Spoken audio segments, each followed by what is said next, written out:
Welcome back everyone to the channel. Today we're going to be talking about the new movie, The Woman King. The movie stars Viola Davis as Nanisca, and honestly, she killed it in this role. Now in this video, I will be talking about my favorite scenes, characters, as well as explaining the ending and some things in the movie that may have been a little bit confusing, so let's get started. First off, the movie is set in West Africa during the 1820s and focuses on the Dahomey tribe. The main problem for the Dahomey village at the time is that the Oyo Empire has joined forces with the Mahi people to raid the Dahomey villages and sell their captives to European slavers, an evil trade that has pulled both nations into a vicious circle. The powerful Oyo have guns and new men, as well as are recruiting other tribes to help take down the Dahomey village. Basically, the Dahomey village will be taken over and everyone will be held captive as slaves if Nanisca and the warriors and the new warriors that they're training do not succeed. Now we're introduced to one of my favorite characters early on, and that is Nawi. Nawi's father is trying to arrange a marriage for her with this older guy, and she wants no part of it. When this happened, Nawi's father just casually abandons her and leaves her at the palace for the king. At this point, King Gezo, who has been very involved in the slave trade, and this is actually how he kind of grew to power and got a lot of money, is questioning whether this is what his kingdom wants to do anymore. And I would just like to say, John Boyega's performance in this was honestly phenomenal to me. I thought he was perfect for the character, and I honestly couldn't see anyone else in this role. Basically what begins happening is Nanisca and the other warriors start to train the other young warriors, and whoever is powerful enough and passes these tests will be able to stay and help fight for the king. Nanisca is basically in charge of all of the warriors for Dahomey, and she's in charge of training the young ones as well. The character of Nawi, who is dropped off by her father, wants to fight for the warriors. And at first, Nawi is kind of a wise ass to Viola Davis's character, and she wants nothing of it. You can definitely tell that she saw something in her from the start though. Nawi was very powerful from the start, even building explosives into one of the dummies as a prank. When a new general comes to the king, he basically says, "I'll give you 20 of the warriors in order to keep the ports open." We are also introduced to another brilliant character, Malik. Malik's mother, I believe, was a member of the Dahomey, and he came back to see where his mother's roots were. It seemed that he was just there to learn more about what was going on, and was honestly very surprised when he saw all this slave stuff going on, and you could tell that he was a good character from the start.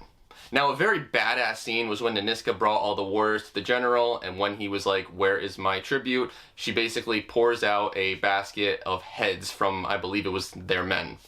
A massive battle takes place between Nanisca and one of the generals, and basically, Nawi saves her life. She cut the rope in time so the other soldiers couldn't help, and then she eventually escapes on the boat with her. Nanisca was very mad at Nawi for going against the plan, but it turns out that Nanisca herself went against the plan. The young warriors then have their Agojie test, which shows who is truly ready to become one of the warriors, and the ones that do not pass the test are kicked out. Nawi, of course, wins this, catching the eye of the king. We then find out in one of the biggest moments in the film that Nawi is really the daughter of Nanisca. Nanisca talks about how she was captured and she was treated terribly and was impregnated as a slave. Nanisca gave birth to a child and made a cut in her back so that she could know that this was her girl. Now, correct me if I'm wrong, but I believe she did this so that she could identify her. I don't think she was trying to hurt or kill the baby, but if I was wrong, let me know. Nawi then realizes that Nanisca is her mother. The Agojie and the Oyo Empire then have a massive fight, and Nawi is taken captive as prisoner. Agojie and her are captured, and they are put up as slaves for auction. While they try and make a plan to escape, Nanisca talks to the king, and the king says that she will be the next woman king.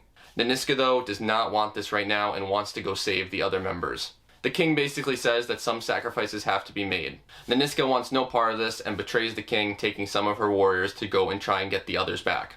While all this is happening, Nawi and Agojie are able to escape when Malik notices that Nawi is on the auction block. Agojie had a clear path to go and escape, but she went back to save Nawi and is shot and killed. And this honestly was the saddest part of the movie for me. The acting in this movie was incredible, and you could really feel all of the emotions that she was feeling. Malik, who had also visited the village earlier on in the movie and become friends with her, is offered to buy her for 100. He of course accepts and saves her. Nanisca and the warriors arrive at the slave village and they go off. They start burning everything, they're killing everyone. This was honestly one of my favorite scenes in the entire film. There was pure chaos, and they honestly just beat the crap out of everyone. Nanisca then finally takes down Oba the general, killing him, and she honestly went off, and Viola Davis was honestly amazing in this film. I can't say anything bad about her in this movie at all. Throughout the movie, Nanisca also talks about a dream she has that frightens her, and this dream was her being silent and being that girl who was trapped and captured all along. So her betraying the king was her breaking out of this dream or nightmare that she was constantly having and finally realizing her true self as well in the process. Santo Ferreira, who was a big part of the slave trade and brought Malik to the village, is then killed when Malik frees the slaves. And also, right before Nanisca is shot by one of the men, Nawi saves her by shooting the guy in the back. Nawi then goes on this 2v1 that was honestly crazy. She went off, destroyed these two guys, and they both reunite, and they had saved everyone. Something that I found very funny in this movie is that John Boyega's character of the king had his wife the whole time, and she basically was just like pushed to the side the whole time. He was like, I want Nanisca, you're my wife. And then when at the end, when Nanisca comes back and the wife is just has like all the jewelry on her, and she's just like, I'm the woman king, I'm the woman king, and Nanisca just walks back in and he's like, yep, Nanisca's the woman king, get out of here. I found that so funny. In the end, Nanisca doesn't only find her true self, she finds her daughter as well as becomes the woman king. Now, I thought this movie was really great. The cinematography was fantastic. It's not a movie that I'm really used to. I felt like it was very unique. I've never seen a movie like this one, but I really loved it. If there was something that I'd have to say I liked the best out of this movie, it was the character development as well as the characters and the cinematography. My favorite character was, of course, Nanisca, and honorable mentions go to Nawi, the king, as well as Malik. So let me know in the comments if you've seen The Woman King. What did you think of this movie? I thought it was very good. And enjoy the rest of your day. I'll be doing more explanation videos like this in the future for every single movie coming to theaters. Have a great day, everyone.